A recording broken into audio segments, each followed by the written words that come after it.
Ok, introducción al estudio de las columnas. Las columnas de concreto pueden clasificarse de la siguiente manera: pedestales o bloques cortos a compresión. Un pedestal es aquel donde su altura vertical a compresión es 3 veces menor a su dimensión lateral más pequeña. Según la norma ASI 2.2 y 10.14 dice, un pedestal se puede diseñar a compresión simple con un esfuerzo máximo de diseño a compresión igual a 0.85 por el diámetro por F'C, donde su diámetro debe ser igual a 0.65. Si la carga total aplicada al miembro es mayor que 0.85 por diámetro por F'C por el área gruesa, será necesario incrementar el área de la sección transversal o diseñarlo como una columna de concreto reforzado. Por otra parte, tenemos columnas cortas de concreto reforzado. Son aquellas columnas que fallan debido a la falla inicial del material. La carga que puede soportar está regida por las dimensiones de su sección transversal y por la resistencia de los materiales con los que está construida. Por último, tenemos las columnas largas o esbeltas de acero reforzado. Mientras las columnas son más largas, las deformaciones por flexión aumentan, así como los momentos secundarios resultantes. Si estos momentos reducen significativamente la carga axial de la columna, esta viene a ser esbelta o larga. Si una columna está sometida a momentos primarios, el eje de deflexión se deflexiona lateralmente, creando momentos secundarios, iguales a la carga multiplicado por esa deflexión. Una columna simple puede soportar poca carga, pero esta puede aumentar su capacidad de carga agregando varillas de acero longitudinales.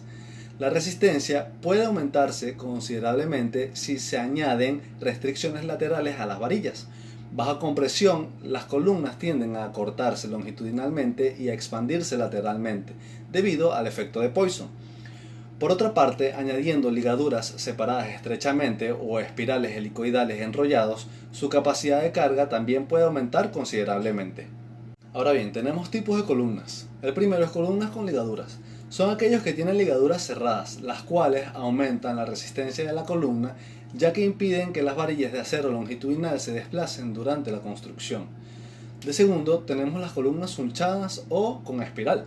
Estas son aquellas que tienen una espiral continuo helicoidal de varillas o alambrón grueso y se enrollan alrededor de las varillas longitudinales. Estas son las más efectivas para aumentar la resistencia de las columnas y generalmente se usan en columnas con exceso de carga o en columnas con altas zonas sísmicas. Por último, tenemos las columnas compuestas. Son columnas de acero reforzado longitudinalmente que pueden o no estar rodeados de acero estructural. Bien, ahora hablaremos de algunos requisitos de la norma para columnas vaciadas en obra. Primero, tenemos que el porcentaje de refuerzo longitudinal debe ser menor al 1% del área transversal de la columna. Segundo, tenemos que el porcentaje de acero no puede ser mayor al 8% del área transversal total de la columna. 3. El número mínimo de barras longitudinales es de 4 para columnas rectangulares y de 6 para columnas circulares. 4. El lado mínimo de las columnas rectangulares es de 20 centímetros con un área mínima de 600 centímetros cuadrados y el radio mínimo es de 25 centímetros para columnas cuadradas y el lado mínimo es de 25 centímetros. Ahora bien, 5. Si por razones arquitectónicas se debe construir una columna con un área transversal mayor a la necesaria, el área de acero puede ser igual a 0.1 el área gruesa, siempre y cuando resulte el área de acero mayor o igual a 0.005 área gruesa adoptada. 6. La separación centro a centro de la ligadura no deberá ser mayor a 16 veces el diámetro de las varillas longitudinales, 48 veces el diámetro de las ligaduras, ni que la menor dimensión lateral de las columnas. 7. Para incrementar la ductibilidad de las columnas ligadas, la separación de las ligaduras se reducen a la mitad del valor diseñado, en una altura en ambos extremos de la columna. 8 y último, los espirales no deben tener diámetros menores de 3/8 de pulgada y la separación libre entre las vueltas de los espirales debe ser entre 3 y 8 centímetros. Ahora hablaremos sobre compresión simple. La excentricidad. Esta representa la distancia a la que la carga axial debe estar desde el centro de la columna para producir momento de flexión. En el código actual, la excentricidad mínima no están especificadas, por lo que a la carga axial se le debe multiplicar por un factor de 0.85 para columnas hunchadas y de 0.80 para columnas ligadas. Además, como información adicional tenemos que, por temas de costo, temas monetarios, se dice que bajo circunstancias normales se debe usar un pequeño porcentaje de acero, quizás con un intervalo entre el 1.5 y 3%. En general, las columnas ligadas son más económicas que las hunchadas. Y 3. Se recomienda usar el menor número de diferentes tamaños en columnas en una edificación, ya que es poco económico variar sus tamaños. Por último hablaremos sobre empalmes o traslapes. Estas son uniones entre las barras de acero de refuerzo. Esto permite que las barras se prolonguen y su objetivo es generar una correcta transferencia de los esfuerzos para evitar una falla por empalme. Además, los empalmes, sean por solape, soldadura o por correcciones mecánicas, deben cumplir lo siguiente. A. No se permite empalmes por solape dentro de los nodos, en zonas de confinamiento o en ninguna zona donde el análisis estructural indique. B. En toda la longitud del solape se colocará acero de refuerzo transversal, formado por estribos o ligaduras cerradas. Y C. En las columnas solo se permitirá solapar dentro del tercio central de la altura libre del miembro. Ya. Ok, ahora vamos a realizar el siguiente ejercicio, el cual nos dice determinar la resistencia límite de la columna indicada sin tomar en cuenta el efecto de la esbeltez, considerándolas ligada y sunchada. Tenemos una resistencia del concreto de 280 kg por centímetros cuadrados, una fluencia del acero de 4200 kg por centímetros cuadrados, un área de acero de 8 cabillas de 1 pulgada y las ligaduras y sunchos de 3/8 de pulgada. También tenemos un diámetro externo de 50 centímetros y un diámetro interno de 40 centímetros. Teniendo la sección transversal de la columna, se determinan las áreas que están en ella. El área de acero, que es el área que componen las barras longitudinales y es igual a 40.56 centímetros cuadrados. El área gruesa, que es el área total de la columna, que es igual a 1963.5 centímetros cuadrados.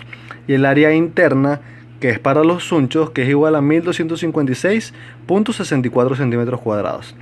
Además, con esto se puede calcular el área del concreto, que es el área gruesa menos el área de acero, y esto es igual a 1922.94 centímetros cuadrados.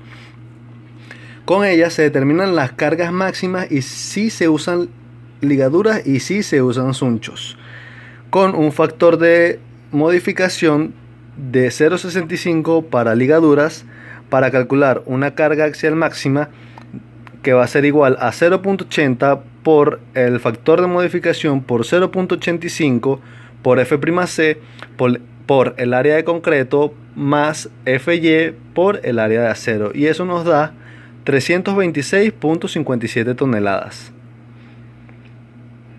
Luego, para columnas hunchadas, usamos un factor de modificación de 0.75 para calcular la carga axial máxima, que va a ser igual a 0.85 por el factor de modificación por 0.85 por F'C por el área del concreto más Fy por el área de acero, y eso nos va a dar un total de 400.36 toneladas.